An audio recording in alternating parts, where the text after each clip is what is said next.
Was that? All right. Just worked out. Sweat's good, right? Jim, you mentioned third time fighting at the Prudential Center. Fifth time. Fifth time, yeah.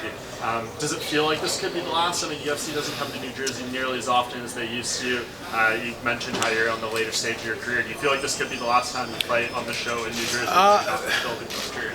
Who knows? You know, it might be, it might not be. You know, I'm not. I don't really know if I'm in a position right now to say that. You know, like I said, I'm playing it fight by fight at this moment. Who knows when they'll be back? It's been a little while since I've been back here at the Prudential Center, so it might happen, it might not. It doesn't really bother me either way. It's a cool venue, but. Does this time feel any different than the first? I mean, not really. You know, I mean, it feels like. When the heck was the last time I fought here? I fought here in 2015 against Dariush, and it's been a long time. You know, so it's like it feels kind of new again here, but I don't really know if it's any different, you know, per se. We spoke to Clay earlier about this, but I mean, you guys both have so many fights. It almost seems like it was inevitable you'd cross paths at some point. Yeah, you know, I mean, we could have fought in my debut. You know, it's just the way that it goes. Sometimes, you know, guys don't get matched up. We were definitely very close to being matched up back in like 2010, 2011, early 2011. But yeah, it just never happened, and you know, we're both still around. So it'll be what, 61 between the two of us comes Saturday. So I mean, who knows? We could both be around again and do it again sometime, maybe. You said maybe do a little fishing, do a little hunting after. There you go. Big guys in the sport. There you go. You know, that'd be awesome. You know, Clay's a pretty good fisherman. I'd like to get out there on the water with him. You like gritty 15-minute wars? You really enjoy that? I don't like that. You don't? I mean, you've talked about, you know, pushing yourself in half. Yeah. Well, at least if in the cage, it looks like you're having fun. Well, yeah, you know, it's. I don't train to be in it, right? You know, like I train to blow my opponents out. I train to fight in massacres, not in wars. You know, so it's just kind of who I am. That you know, if it's not going my way, or if the guy's surviving, I'm just gonna keep going, because you know, I got 19 wins in the UFC. You've never seen me excited about winning a decision. You know, the only time I get fired up and get amped up is if I put somebody away, and you know, that's what I'm fighting for. That's what I'm gunning for. So, you know, being in those gritty, tough battles is just kind of it's a byproduct, I guess, of the way that I fight and what my goal is when I step into the octagon. But I sure as hell don't want it, because it hurts. Yeah, I'm sure.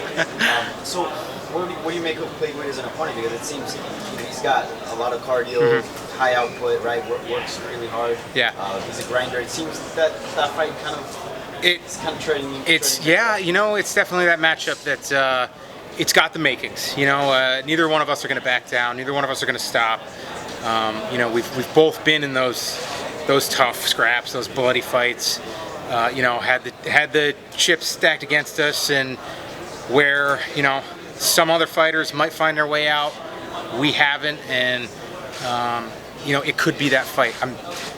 I haven't been busting my ass so that it will be. You know, like, I'm prepared for it, but I'm trying to put it away as fast as I can so I can line another one up, you know, before too late this year. And kind of what we talked about earlier, are you sort of surprised that you guys didn't fight earlier? Because it seems that it's a fight that fans would appreciate, and sorry, not only that, but you know, you guys are veterans and have been fighting forever.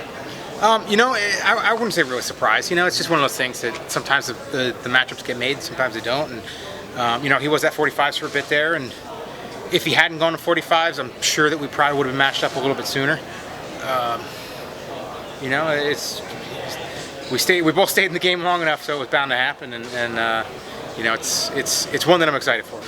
You know, he brings a unique fight to the octagon, and he's got some wins against some great opponents, fighting his style.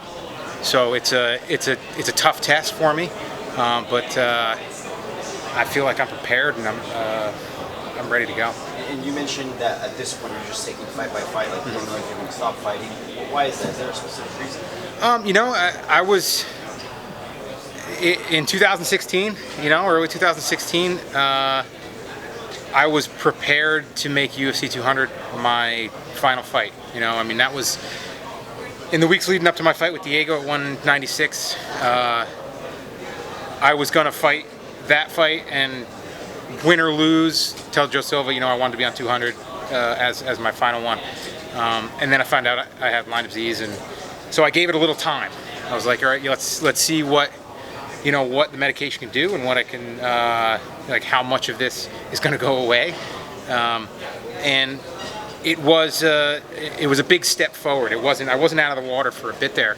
2017 was difficult as well.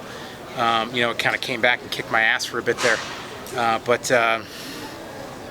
So now that I'm able to push like I used to. I'm able to train like I used to. For a long time there, I couldn't lift. I couldn't sprint because my nervous system was so zapped that I would just be laid up for a couple days. So I got away with doing my technique training. I'd roll a little bit, I'd spar a little bit, and I started running. And that's kind of what got me through it. Up until 2015, I didn't run. I wasn't a runner because I sprinted. I did sprints on the treadmill. I did sprints, in circuits and stuff like that, and never got outworked doing that. Healthy, never got outworked doing that. So, I kind of was forced out of my element. I was forced to train in a way that wasn't allowing me to fight to my strengths. And the last like 18 months or so, 12, 18 months, it's been a lot better, but at the same time, I don't know what's going to happen, and this is 33. So, like I said, I'm playing it by ear. I want to know. I'm not the type that's going to, have a bad night and call it quits. That's not me. I'm not going to make an emotional decision, after a fight. I want to know leading up to a fight that it's going to be my last one, because I'm not the type that's going to come back. So that kind of excites me. That excites me knowing that that last one, it's going to be playtime because there's nothing left to hold back for. There's no more like trying to get wins together or anything like that. Trying to get in the rankings, all this stuff. Let's just go out and have fun. So when that day comes, I might tell you guys leading up to it. I might not. I probably will tell you. But. It's not Saturday.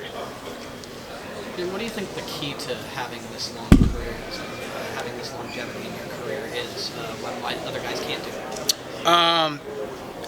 Stubborn bullheadedness, and luck. I can think back to a couple fights, the Diego one in particular, and a couple other ones. Actually, when I fought Kamal Chalarus here, was another fight that, I had a good night that night. I fought well, but the camp was it was brutal. It was absolutely brutal. So there have been a couple times where I got away with it, But the way that I've always looked at it is like, I'm not going to advance my career by pulling out of a fight. I'm not going to get paid by pulling out of a fight either. So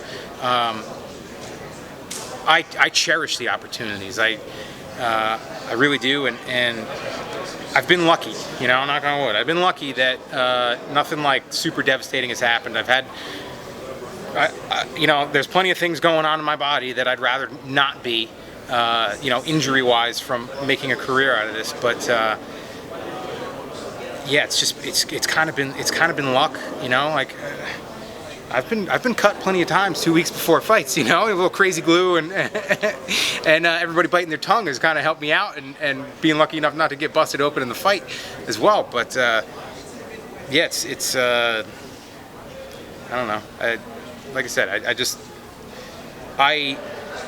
I've been lucky, and I've also trained through some stuff and fought through some stuff that I probably shouldn't have, and sometimes I've gotten away with it, and sometimes I haven't.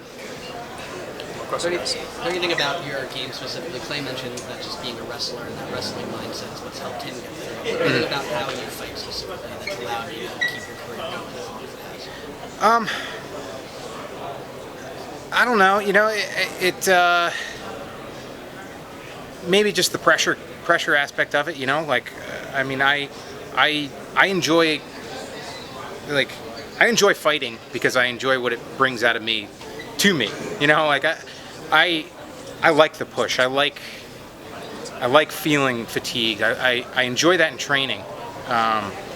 You know, and I make sure that, like, if it's my last round, I'm going as hard as I can for that last round. And it's the same thing, you know, in a fight. I'm pushing, and I'm there to try to expose a little bit more of me. You know, kind of chip away at the things that everybody has that we kind of hold back sometimes.